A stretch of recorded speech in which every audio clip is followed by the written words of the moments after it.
Numele meu este Alex și vreau să cânt o melodie compusă de mine. Sper să vă placă, dacă nu, fără jigniri, vă rog frumos. Să înceapă melodia.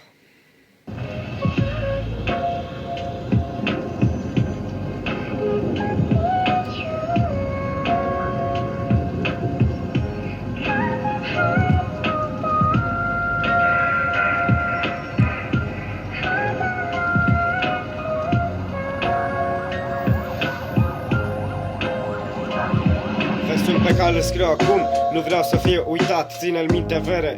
Și când ești beat, sincer nu mă cunoști prea bine. Te rog, cunoaște-te pe tine și-ți dai seama cine pe cine cunoaște mai bine. Bine, vreau să spun că nu sunt compozitor, dar tu mă cunoști doar în exterior. Pe dinăuntru sunt un om care cunoaște tot. Și ce-ai mâncat azi dimineață, serios, ai mâncat compot? Ți-am arătat că pot să te pun în bot ca pe un idiot, tu ai față de robot. Te rog, ascultă versul și nu o schimba. Te rog, asta este melodia, melodia mea.